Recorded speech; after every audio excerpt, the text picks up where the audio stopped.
All my dears అందరికీ మన్యంపులి ఒక విషయాన్ని చెబుతున్నారు. అందరూ పూర్తిగా వినండి.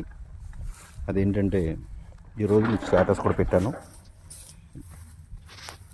అపరాలు 20 నుంచి 45% అంటే 45% పెరిగిందండి. అలాగే ఆయిల్ రేట్స్ కానీ మనం తినే నిత్యావసర సరుకులు ఏదైనా కానీ పెరుగుతూనే ఉన్నాయి. నిన్న తిరుపతి మొన్న ట్రైన్ ఎక్కేటప్పుడు సరే ఒక జాంకాయ తిందామని అడిగా, 30 రూపీస్ చెప్పారండి. అంటే ఎక్కడికి వెళ్తుంది నాకు అర్థం కావాల. 45% అంటే ఎంత ఘోరం అంటే చాలా టూ మచ్ అనమాట. ఒకేసారి 45% అంటే 5% పెరిగింది వేరు, 45% అంటే ఒక 1000 రూపాయల సరుకులు కొంటే మనం 400 రూపాయలు 450 రూపాయలు ఎక్స్ట్రా ఇచ్చి మనం కొనుగోలు చేయాలి ఇప్పుడు ఎక్స్ట్రా. చూడండి, అంటే ఇందులో ఒక లాజిక్ నేను చెప్పేది ఏంటంటే విషయం, ఫ్యూచర్లో ఖచ్చితంగా ఈ నిత్యావసర సరుకులు కానీ అలాగే మన ఫ్రూట్స్ కానీ ఇవన్నీ కూడా విపరీతంగా పెరుగుతాయండి. విపరీతంగా నోట్ చేసుకోండి అందరూ కూడా. నేను ఛాలెంజ్ చేసి చెప్తాను. ఎందుకంటే అందరూ దీన్ని మర్చిపోకండి. ఎందుకంటే సర్లే వాళ్ళు ఏదో చెప్తారు, ఏదో మనకి ఈరోజు వెళ్ళిపోతుందని మాత్రం దయచేసి ఎవరు కూడా దాన్ని తీసుకోకండి, సింపుల్గా తీసుకోకండి. ఒకటి గుర్తుంచుకోండి, ఎందుకంటే మన దేశ జనాభా రోజు రోజుకి పెరుగుతూనే ఉన్నారు. కాబట్టి ఒకటి గుర్తుంచుకోండి, ఒక రాబోయే 10 నుంచి 15 సంవత్సరాలు నేను చెప్పేది ఒకటే. అంటే ఈరోజు ఒక 15-20 సంవత్సరాల కిందకి వెళ్తే మనకి ఉన్న రేట్లు ఎంత దారుణంగా పెరిగినాయి అంటే దానికి 10 రెట్లు అండి. అంటే ఇప్పుడు దాకా పెరిగింది వేరే, వదిలేండి. అంటే ఎకరం అప్పుడు 3 లక్షలు 2 లక్షలు ఉన్నది ఈ రోజుని 50 లక్షలు, 1 కోటి 2 కోట్లు అయింది. అది వదిలేండి, అది ఒక ఎత్తే. కానీ రెండో ఎత్తు ఏం చూస్తారో తెలుసా మీకు? రాబోయే 15 సంవత్సరాల్లో 10 నుంచి 15 సంవత్సరాలు నోట్ చేసుకోండి. ఎంత టూ మచ్కి వెళ్తుందంటే ఎందుకు వెళ్తుందో అది కూడా చెప్తాను మీకు. మన జనాభా పెరుగుతున్నారు, కరెన్సీ పెరుగుతుంది, అందరికీ కూడా ఆస్తులు పెరుగుతున్నాయి. ఆస్తులు అంటే ల్యాండ్ పెరగదండి, సంపాదన అంటే విలువైన బంగారం అయి ఉండొచ్చు, లేదా డబ్బు అయి ఉండొచ్చు, బ్లాక్ మనీ అయి ఉండొచ్చు, ఏదైనా ఇవన్నీ పెరుగుతాయన్నమాట. ఇవన్నీ పెరిగితే సంపన్నుడు ఇంకా కొంటూ వెళ్ళిపోతున్నాడు. 10 ఎకరాలు కొన్నవాడు 20 ఎకరం కొందాం, 20 కొన్నవాడు 100 ఎకరం కొంటే బాగుంటుంది, 100 కొన్నవాడు 1000 ఎకరం కొంటే బాగుంటుంది అని ఈ ఆశ, మనిషికి ఆశ అనేది ఆశ కాదు అత్యాశకి వెళ్ళిపోతున్నాడు. సామాన్యుడు ఏమైపోతున్నాడు? కనీసం వాడికి తినడానికి తిండి లేకుండా అయిపోతుంది. గుర్తుపెట్టుకోండి మిత్రులారా, ఒకటే నేను చెప్పేది. ఇందులో అలా కొనుక్కుంటూ డబ్బున్నవాడు ఇంకా ఉన్నవాడు అయిపోతున్నాడండి, లేనివాడు ఇంకా కిందకి వెళ్ళిపోతున్నాడు.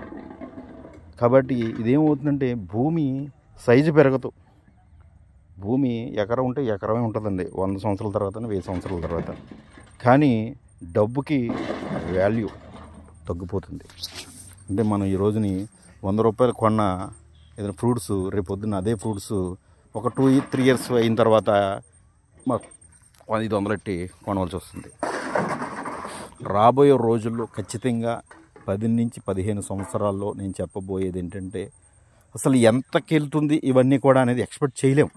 కానీ అంత దారుణంగా చెప్పలేని పరిస్థితుల్లోకి వెళ్ళిపోతుందండి. మీకు ఫ్రూట్స్ ఏదైనా కానీ కందిపప్పు ఈ రోజు 180-200 ఉంది అనుకోండి, అప్పుడు అదే కేజీ కందిపప్పు ఒక 2000కి వెళ్ళచ్చు. ఇవన్నీ వెళ్తున్నాయి. మరి రైతు పండించలేడు. ఎందుకు పండించలేడంటే రైతు కొడుకు ఏం చేస్తున్నాడండి? జాబ్ చేస్తున్నాడు, చదువుకుంటున్నాడు, డాక్టరు ఇంజనీరు ఏదో ఒకటి అవుతూనే ఉన్నాడు. మరి ఒక పని చేసే ఒక కూలి అతను కొడుకు ఏమవుతున్నాడండి? అతను కూడా చదువుకొని బిజినెస్ లేకపోతే జాబ్ చేస్తున్నాడు. మరి కూలోడు అవ్వట్లేదు, రైతు కొడుకు రైతు అవ్వట్లేదు.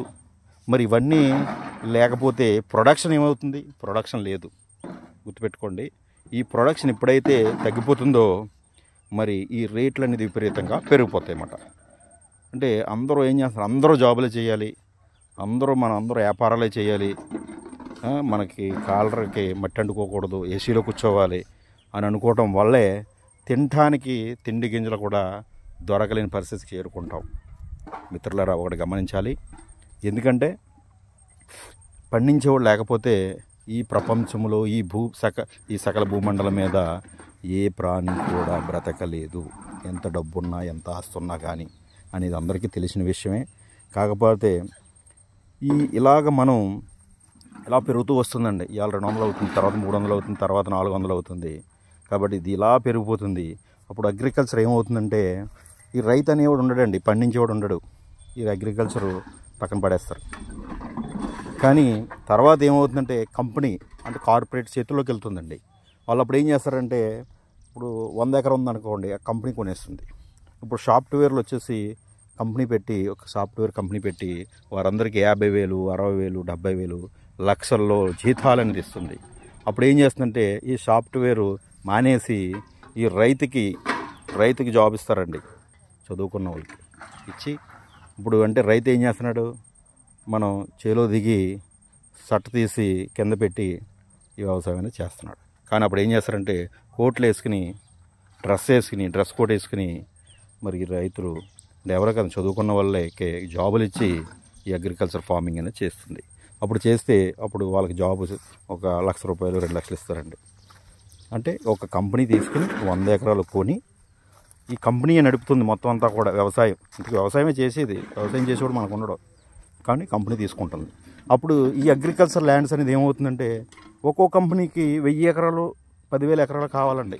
ఎందుకంటే ఒక నిత్యావసర సరుకు పండించాలన్నా, ఫ్రూట్స్ పండించాలన్నా ఇప్పుడు దానికి పోటీ పడతాయి అన్నమాట. పోటీ ప్రపంచం అయిపోద్ది కంపెనీల్లో కూడా. ఈ పోటీ ప్రపంచం అయిపోయి వీళ్ళందరూ ల్యాండ్స్ అనేది రైతుల దగ్గర ఎక్కడ ఉంది, ఎవరి దగ్గర ఉంది ఏంటి అన్నీ కూడా గాలించి ఈ ల్యాండ్స్ అనేది మొత్తం కొనుగోలు చేస్తుందండి. ఎందుకంటే మొన్న రీసెంట్గా మదనపల్లి దగ్గర టమాటా ఉంది. టమాటా ఏమైందంటే మన గుంటూరు వెళ్ళి అక్కడ కొన్నారన్నమాట కొంత ల్యాండ్స్. నేను అన్నీ ఒక ట్రైన్లో ఒక అతను వస్తే చెప్తున్నాడు, సార్ 100 రూపాయలకి వెళ్ళిందండి టమాటా, అప్పుడు కొన్ని లక్షలు పెరిగిపోయిందండి. మీ గుంటూరులో వచ్చి మా పొలాలన్నీ రేట్లు పెంచేశారండి. ఎకరం 20 లక్షలు ఉండేదండి, 15 లక్షలు ఉండేదండి 2 years బ్యాక్. ఇప్పుడు ఎకరం 40 లక్షలు 50 లక్షలు అయిపోయింది సార్, ఇప్పుడు మళ్ళీ టమాటా వేస్తున్నారండి అని చెప్తున్నాడు. అలాగే ఏమవుతుందంటే ఎవరో ఒకరు వెళ్ళి ఈ 20 ఎకరాలు 50 ఎకరాలు కొని ఈ ఫార్మింగ్ అని చేస్తున్నాడు. అప్పుడు అక్కడ ఉన్న చిన్నకారు రైతులు అనేది వ్యవసాయం చేయలేని పరిస్థితిలోకి వెళ్తుంది. వాళ్ళు ఇన్వెస్ట్మెంట్ చేయలేరు, స్టోరేజ్ చేయలేరు, కోల్డ్ స్టోరేజ్ పెట్టలేరు. అందుకని ఎప్పటికప్పుడు కొని అమ్ముతారు. అమ్మిన తర్వాత ఒక 2 నెలలకి రేట్లు పెరుగుతాయి. జోక్ ఏంటంటే రైతు పండించిన వెంటనే రేటు ఉండదండి. పంట అయిపోద్ది, కోత అయిపోతుంది, అమ్మిన తర్వాత రేట్లు పెరుగుతాయి.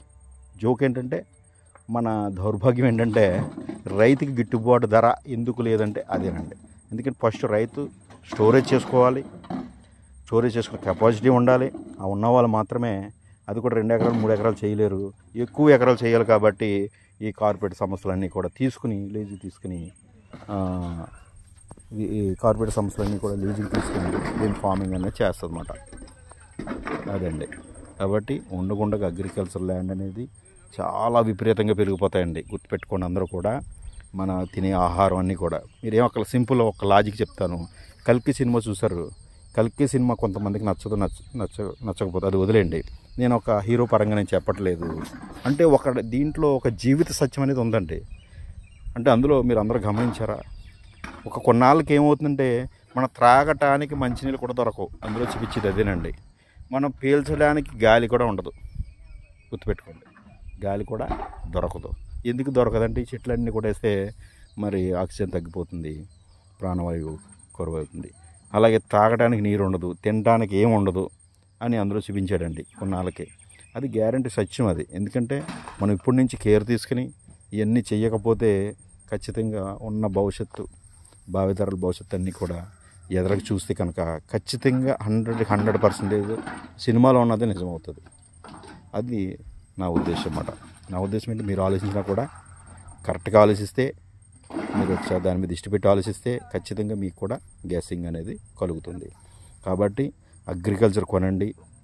దాన్ని ఎక్కడ ఉన్నదని ఆలోచించకండి, ఎంత దూరం ఉన్నదని ఆలోచించొద్దు. దయచేసి కొంతమంది అడుగుతున్నారు మా కస్టమర్స్ త్రిబుల్ కంపెనీ వారిని, సార్ ఇక్కడ మా పాలకొల్లు అయితే దగ్గరగా ఉంటుందండి, ఇక్కడ ఏదైనా కొనొచ్చు కదా సార్, లేదా రాజమండ్రి దగ్గర ఉంటుంది సార్, రాజమండ్రిగా మీరు డెవలప్మెంట్ చేయొచ్చు కదా అని అడుగుతున్నారు.